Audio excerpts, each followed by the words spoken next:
का हार्दिक स्वागत है। भारत में आदिकाल की विलुप्त हो रही ऋषि परंपरा का पुनरुत्थान की गाथा वेद वन से प्रारंभ करने की चेष्टा की गई है।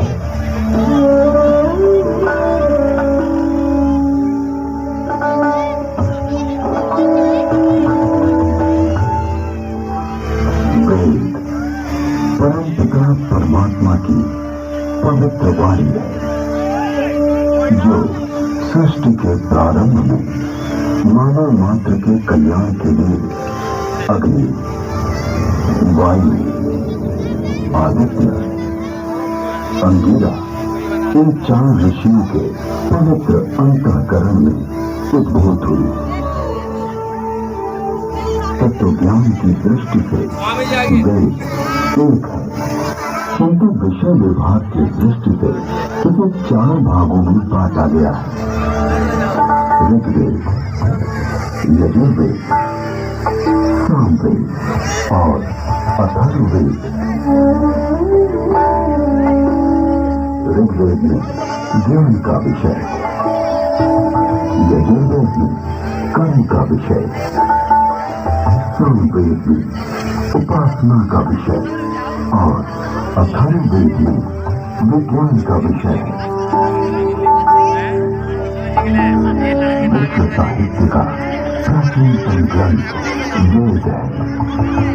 मानव जाति के प्राचीनतम ग्रंथ होने के कारण उस समय की सभ्यता, संस्कृति, आचार विचार और कर्तव्य आदि को जानने का स्रोत वेद है। भारतीय दर्शन, साहित्य, ललित कला,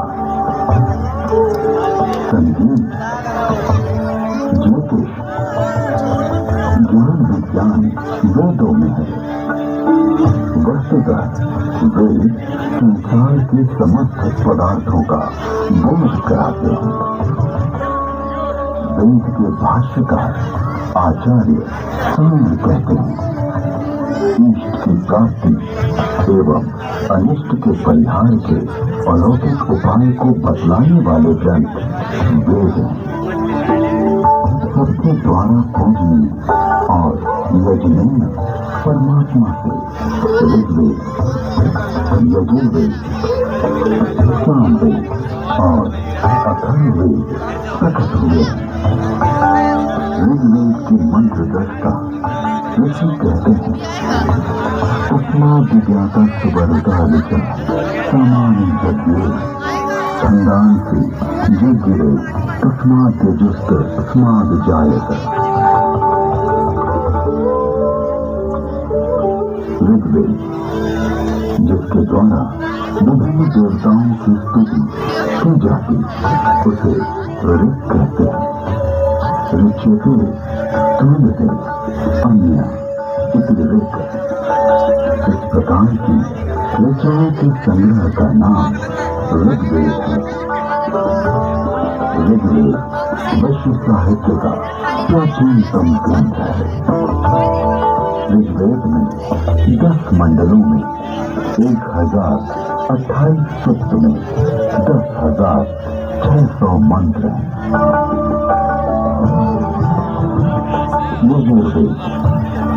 यजुर्वेद में कर्मकांड का प्राधान्य है, जिसकी समाप्ति अनेक अक्षरों वाली है अथवा जो गद्यमय है, उसे यजुः कहते हैं।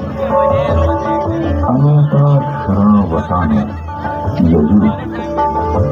यजुर्वेद के 2 भाग हैं, शुक्ल यजुर्वेद एवं कृष्ण यजुर्वेद। शुक्ल यजुर्वेद में 40 अध्यायों में 1975 मंत्र हैं। कृष्ण यजुर्वेद गद्यात्मक है।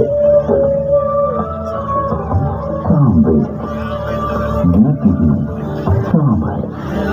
गीतेषु समाख्या। संगीत का मूल उद्गम सामवेद है। सामवेद के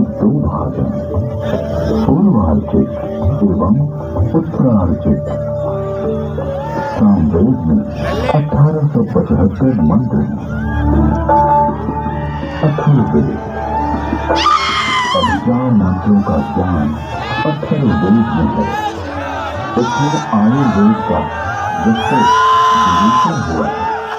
इसकी 14 शाखा में 20 कांडों में 730 सूक्तों में 6000 मंत्र हैं।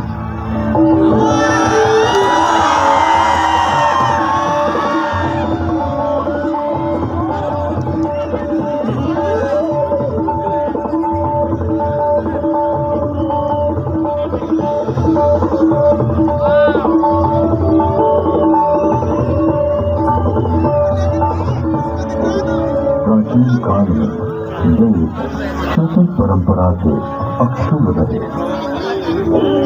वैदिक ऋषियों ने वेदों को कंठस्थ किया और अपने शिष्यों को उसका श्रवण कराया। शिष्यों ने सुनकर वेदों को कंठस्थ किया और उन्होंने अपने शिष्यों को सुनाकर कंठस्थ कराया।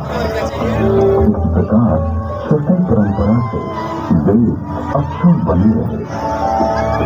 वेदों में किसी भी प्रकार की मिलावट न हो सके, इसके लिए वैदिक ऋषियों ने विस्तृत पाठों का निर्माण किया।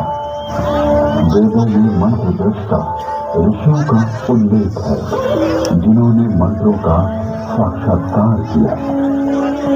इस परंपरा में सप्त ऋषियों का विशेष महत्व बतलाया गया है। सप्त ऋषियों का वैशिष्ट उपनिषद एवं पुराणों में मिलता है। ये 7 ऋषि हैं: वशिष्ठ, विश्वामित्र, जमदग्नि, भारद्वाज, अत्रि, गौतम, अगस्त्य। वेदों में अनेक ऋषिकाओं का भी उल्लेख है। इन ऋषियों की परंपरा का अनुपालन करने वाले ऋषियों ने भी इन्हीं नामों को धारण किया।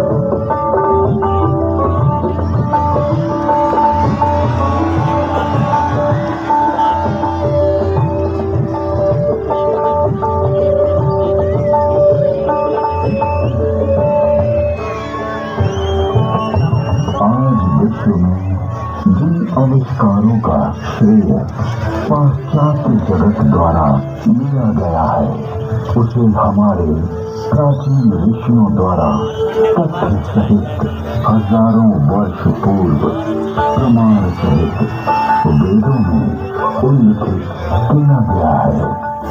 जैसे अगस्त्य संहिता में विद्युत उत्पादन के सूत्र मिलते हैं।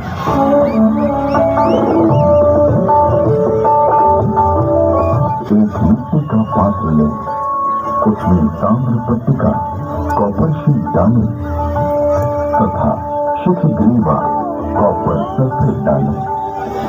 फिर बीच में गीले काष्ठ पांसु व सॉडस्ट लगाएं। ऊपर पारा, मर्क्यूरी तथा 10 लौह रिंच डालें। फिर तारों को मिलाएंगे तो उससे मुद्रावरण शक्ति इलेक्ट्रिसिटी का उदय होगा। अगस्त्य संहिता में विद्युत का उपयोग इलेक्ट्रोप्लेटिंग के लिए करने का भी विवरण मिलता है।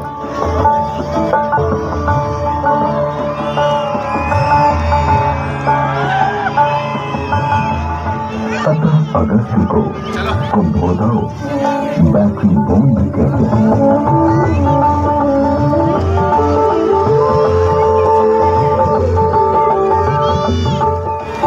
कुंभो उपरोक्त प्रकार से बने तथा श्रृंखला में जोड़े गए 100 सेलों की शक्ति का पानी पर प्रयोग करेंगे तो पानी अपने